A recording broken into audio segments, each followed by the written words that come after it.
ମଗା ଲୋକ କହୁଛନ୍ତି ନା ଆମର ଓଡିଶା ଯାକ ନେତା ଯାଇଥିଲେ। ଇଏ କହୁଛନ୍ତି ନାରୀ ନାରୀ ନାରୀ, ନରେନ୍ଦ୍ର ମୋଦି ନାରୀ ନାରୀ ନାରୀ।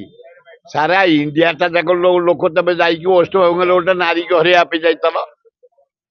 ଆରେ ଗୋଟେ ନାରୀକି ହରେଇବା ପାଇଁ ଇଣ୍ଡିଆଟା ଯାକ 400 ରୁ 500 MP MLA ମନ୍ତ୍ରୀ ସବୁ କ୍ୟାବିନେଟ, ନିଜେ ପ୍ରାଇମ ମିନିଷ୍ଟର, ହୋମ ମିନିଷ୍ଟର ଏବଂ 23ଟା ମୁଖ୍ୟମନ୍ତ୍ରୀ ଗୋଟାଏ ନାରୀକି ହରେଇବା ପାଇଁ। ଇଆଡେ କହୁଛ ନାରୀ କି ପ୍ରୋଟେକ୍ସନ ଦଉଛୁ, ନାରୀ କି ପ୍ରୋଟେକ୍ସନ ଦେ। କାହାକୁ ପ୍ରୋଟେକ୍ସନ ଦଉଛ? ତମେ ନିଜକୁ ନିଜେ ପ୍ରୋଟେକ୍ସନ ଦଉଛ। ଗୋଟେ ନାରୀ କି ହରେଇବା ପାଇଁ ଇଣ୍ଡିଆ ଯାକ କ୍ୟାବିନେଟ, ଇଣ୍ଡିଆ ଯାକ MP, ତମ ବିଜେପିର MLA, 23ଟା ମୁଖ୍ୟମନ୍ତ୍ରୀ, ଆଦାନୀ ଆବାନୀ ସମସ୍ତଙ୍କୁ ନେଇ କଣଟା କରି ପକେଇବ? ସେଇ ମମତା ବାନାର୍ଜୀ ଫେର ପୁନରାୟ ନିର୍ବାଚିତ ହବ, ୱେଷ୍ଟବେଙ୍ଗଲର ମୁଖ୍ୟମନ୍ତ୍ରୀ ହବ।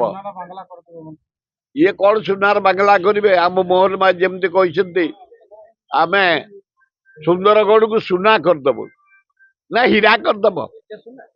ଏତେ ସୁନା ତମେ କଲ ତ କଙ୍କାଳ ବାହାରିଲା ତଳୁ। ଲଜ୍ଜା ଲାଗୁନି?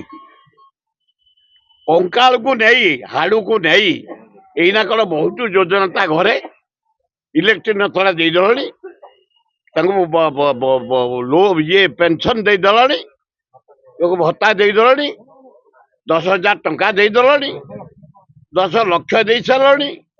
ଏଇନା ଚାରିଆଡୁ ଖାଲି ଟଙ୍କା ଛୁଟୁଛି, ଲୋକ ବି ନେଇକି ପାଗଳ ଭଳିଆ ଗଦଉଛନ୍ତି। ଆଜି କୋଉଠି ଥିଲା? କଂଗ୍ରେସ ବି ଦେଇଛନ୍ତି, ସବୁ ଦଳ ଦେଲେଣି। ଏ ସବୁ ଦଳ ଥିଲେ କୋଉଠି? ତା ଭଉଣୀର ହାଡ ପୋତା ହେଇଥିଲା ଯୋଉ ମରିକି, କୋଉଠି ଥିଲ? କୋଉଠି ଥିଲ?